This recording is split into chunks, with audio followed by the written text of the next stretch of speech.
السلام علیکم ورحمۃ اللہ وبرکاتہ۔ الحمدللہ والصلاة والسلام علی رسول اللہ، اما بعد فاعوذ باللہ من الشیطان الرجیم، بسم اللہ الرحمن الرحیم۔ یا ایہا الناس اعبدوا ربکم الذی خلقکم والذین من قبلکم لعلکم تتقون۔ عزیز طلباء، معزز والدین،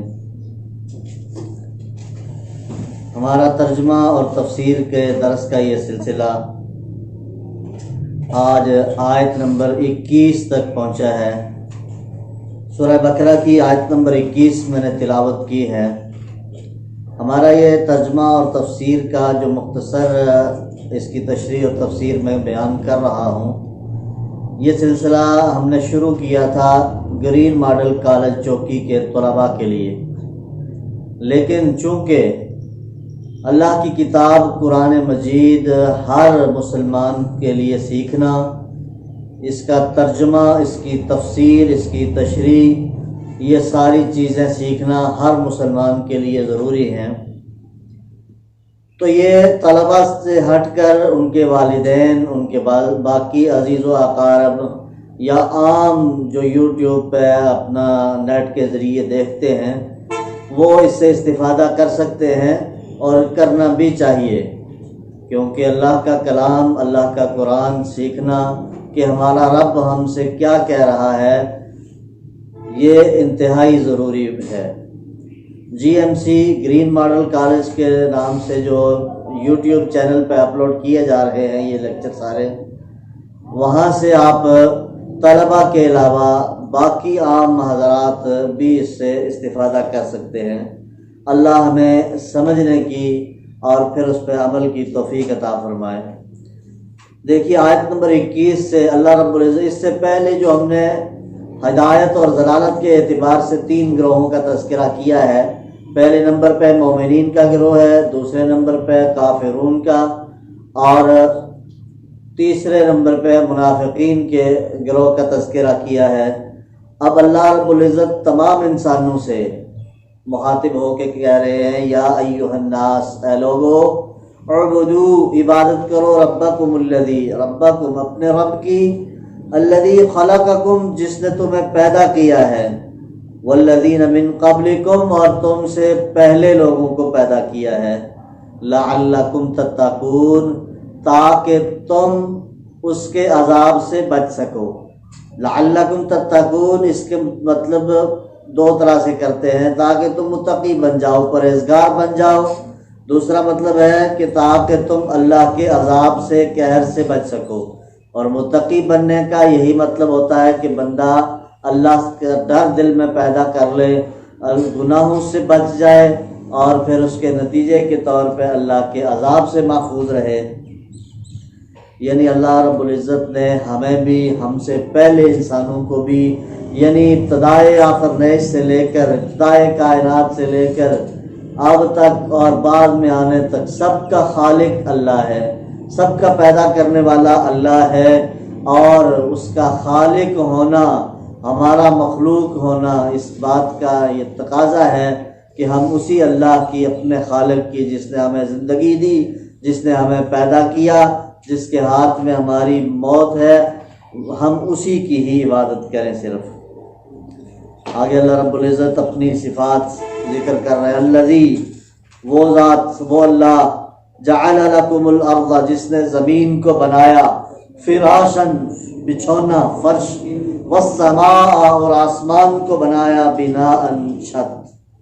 یعنی زمین کو فرش، آسمان کو چھت بنایا، وانزل من السماء، اور آسمانوں سے نازل کیا، ماء، پانی، فاخرج به، پھر نکالا اس پانی سے، من الثمرات، پھلوں کو، رزقا لکم، تمہارے لیے رزق بنا کر، یعنی اللہ نے آسمان سے پانی اتارا، اس پانی کے ذریعے پھل پھول پیدا کیے جو کہ انسانوں کے لیے، دنیا والوں کے لیے رزق ہیں۔ فلا تجعلوا، جب اللہ نے ہی یہ سب کچھ کیا ہے، اللہ ہی پیدا کیا ہے، آسمان سے پانی بھی اللہ برساتا ہے، رزق بھی دینے والا اللہ ہے، تو پھر فلا تجعلوا،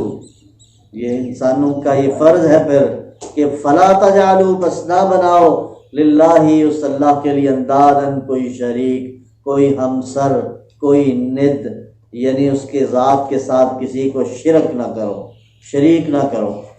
یعنی توحید پہ کاربند رہو، شرک نہ کرو۔ شرک کیا ہے؟ اللہ کا انداز، اللہ کا ند، اللہ کا ہمسر بنانے کا مطلب کیا ہے کہ جو صفات اللہ کی ہیں وہ کسی اور میں تسلیم کر لینا۔ مثلا رزق دینے والا اللہ ہے اور یہ عقیدہ بنا لینا کہ کوئی اور بھی رزق دیتا ہے، پیدا کرنے والا، زندگی دینے والا، موت دینے والا، اولاد دینے والا، ہر طرح کی مشکل کشائی کرنے والا وہ اللہ رب العزت ہے، اور اس کے علاوہ کسی اور سے یہ عقیدہ رکھنا کہ وہ بھی یہ کام کر سکتا ہے، مشکل کشائی کر سکتا ہے، یا رزق دے سکتا ہے، یا اولاد دے سکتا ہے، تو یہ سارے معاملات شرک میں آ جاتے ہیں۔ اللہ ہمیں اس سے محفوظ رکھے۔ وَأَنْتُمْ تَعْلَمُونَ فَلَا تَجْعَلُوا لِلَّهِ أَنْدَادًا وَأَنْتُمْ تَعْلَمُونَ، حالانکہ تم جانتے ہو، یعنی یہ بات تمہارے علم میں ہے کہ اللہ ہی نے پیدا کیا ہے، اللہ ہی رزق دیتا ہے، اللہ ہی بارش برساتا ہے، پھر بھی اس کے ساتھ تم شریک بنا رہے ہو، ند، اس کا ند، ہمسر بنا رہے ہو، تو بس یہ ایسا نہ کرو، یعنی شرک نہ کرو۔ وَإِن كُنتُمْ، اور اگر تم ہو، فی ریب، کسی شک میں، مما، اس چیز کے بارے میں، نزلنا، جو ہم نے نازل کی ہے، علی عبدنا، اپنے بندے پر، یعنی محمد الرسول اللہ صلی اللہ علیہ وسلم پر۔ یہاں عبدنا سے مراد نبی کریم صلی اللہ علیہ وسلم کی ذات ہے، اور نازل ہونے والی چیز کیا ہے؟ قرآن مجید، فرقان حمید، یہ اللہ کا کلام، یعنی اللہ کہتے ہیں یہ جو کلام قرآن مجید ہم نے اپنے بندے محمد صلی اللہ علیہ وسلم پر نازل کیا ہے، اگر اس کے متعلق تمہیں شک ہے، کس طرح کا شک؟ اس کے کلام الہی ہونے میں شک، اللہ کا کلام ہونے میں کوئی شک ہے، تو پھر یعنی اگر تم یہ سمجھتے ہو کہ یہ کلام کسی انسان کا، کسی جن کا، کسی کاہن کا، کسی جادوگر کا، یا کسی دنیا کے کسی انسان کا ہو سکتا ہے، تو پھر فَأْتُوا بِصُورَةٍ مِّن مِّثْلِهِ، تو اس جیسی کوئی ایک صورت ہی لے آؤ، یعنی اوپن چیلنج کر رہے ہیں اللہ رب العزت تمام انسانوں کو، یعنی قیامت تک کے لیے آنے والوں کے لیے جو اس میں اس کلام کو منزل من اللہ ہونے میں شک کریں گے، ان کے لیے یہ چیلنج ہے کہ اس طرح کا کلام کوئی لے کے آؤ، حالانکہ کوئی نہیں لا سکتا، کیوں؟ یہ اللہ کا کلام ہے، زبان و بیان کی خوبیاں، فصاحت و بلاغت کی خوبیاں، اس کی جامعیت، اس کی جیسی زبان، یہ کوئی کسی انسان کا کلام ہو ہی نہیں سکتا، کوئی انسان اس جیسا کلام لکھ ہی نہیں سکتا۔ اس لیے اللہ رب العزت یہ چیلنج کر رہے ہیں، وَادْعُوا شُهَدَاءَكُمْ، اور اگر خود نہیں کر سکتے تو اپنے مددگاروں کو ہی بلا لو، کسی اور کو ساتھ شامل کر لو، من دون اللہ، اللہ کے علاوہ، ان کنتم صادقین، اگر تم سچے ہو، یعنی پھر اپنے مددگاروں کو بلا لو اگر تم سچے ہو۔ مددگاروں کو بلا کر بھی اس جیسی کوئی صورت تو کیا کوئی ایک حرف اس جیسا نہیں لا سکتا۔ فَإِن لَّمْ تَفْعَلُوا، آگے اللہ کہہ رہے ہیں کہ اگر تم نہ کر سکو، وَلَن تَفْعَلُوا، اور پھر خود ہی اللہ رب العزت نفی کر رہے ہیں کہ ہرگز نہیں تم کر سکو گے، ممکن ہی نہیں ہے کسی انسان کے لیے کہ وہ اس جیسا کلام لے کے آئے، وَلَن تَفْعَلُوا، ہرگز نہیں تم کر سکو گے، تو لہٰذا کیا کرنا ہے؟ فَاتَّقُوا النَّارَ الَّتِي، ڈرو اس آگ سے، بچو اس آگ سے، الَّتِي، وہ آگ، وَقُودُهَا، اس کا ایندھن ہے، وَقُودُهَا النَّاسُ، لوگ اس کا ایندھن ہے، وَالْحِجَارَةُ، اور پتھر اس کا ایندھن ہے، یعنی انسانوں سے، لوگوں سے اور پتھروں سے وہ آگ جلائی جا رہی ہے، اعدت للکافرین، اور یہ کافروں کے لیے تیار کی گئی ہے۔ حضرت عبداللہ ابن عباس کہتے ہیں یہاں اس سے پتھروں سے مراد گندک کے پتھر ہیں، اور کچھ مفسرین کے نزدیک یہاں پہ وہ پتھر بھی کہ دنیا کے اندر جن کو بتوں کی شکل دے کر ان کی عبادت کی جا رہی ہے، یہ بھی اللہ رب العزت جہنم کا ایندھن بنا دیں گے، اور یہ کافروں کے لیے، حقیقت میں یہ کافروں کے لیے تیار کی گئی ہے۔ آگے اللہ رب العزت مومنوں کا تذکرہ کر کے خوشخبری دے رہے ہیں ایمان والوں کو اور نیک اعمال کرنے والوں کو۔ وبشر الذین آمنوا، اور خوشخبری ہے، یہ خوشخبری دے دیجئے الذین آمنوا، جو لوگ ایمان لائے۔ یعنی ایمان لانا یہ اتنا تو آسان معاملہ بھی نہیں ہے۔ ایمان کیسے، ایمان کی تعریف کیا ہے، ایماندار بندہ کیسے ہوتا ہے؟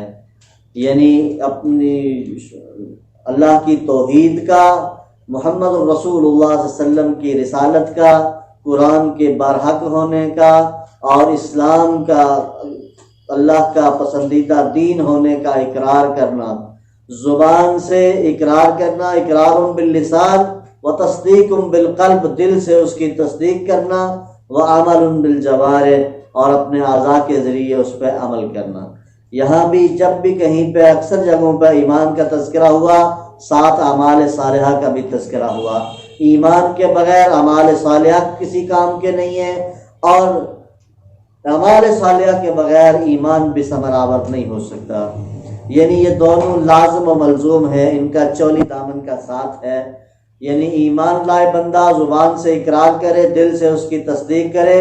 اور پھر اپنے اعمال کے ذریعے، اپنے اعضاء کے ذریعے ان پہ عمل کرے، یعنی شریعت کے مطابق چلے، پھر بندہ جا کے کامل مومن اور مسلمان ہوتا ہے، اور پھر فائدہ ہوتا ہے۔ اور عمل صالح ہے کہ عمل صالح کی مختصر تعریف کہ عمل نبی صلی اللہ علیہ وسلم کی سنت کے مطابق ہو،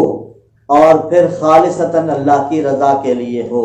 ویسے تو بے شمار علماء نے اس کے عمل صالح کی جو شرائط ہیں وہ ذکر کی ہیں، لیکن دو بنیادی شرائط یاد رکھیے کہ عمل کرنے والا، پہلی بات تو یہ کہ مسلمان ہوگا،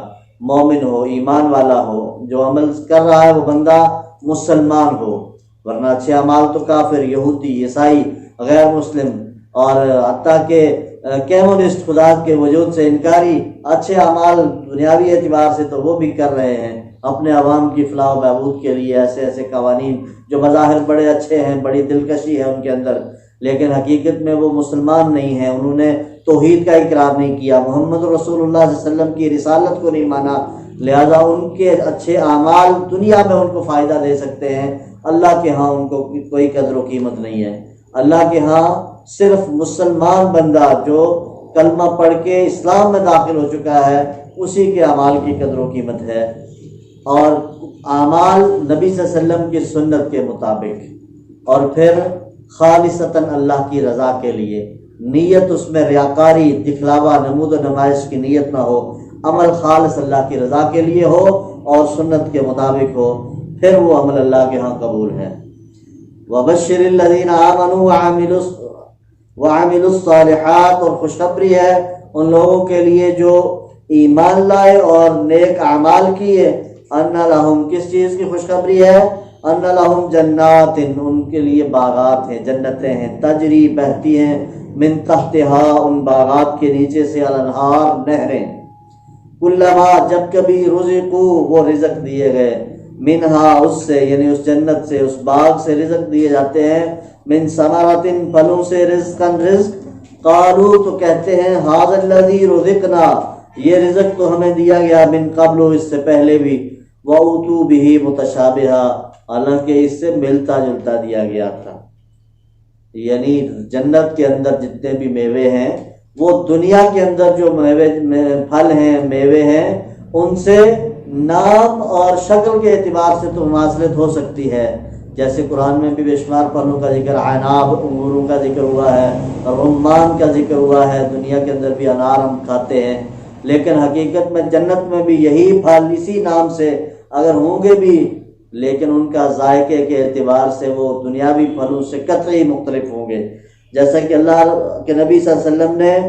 جنت کی نعمتوں کے متعلق فرما دیا، ما لا عین رأت، ایسی نعمتیں جو کسی آنکھ نے دیکھی نہیں، ولا اذن سمعت، اور کسی کان نے وہ سنی نہیں، ولا خطر علی قلب بشر، اور کسی انسان کے دل میں ان کا گمان تک نہیں گزرا۔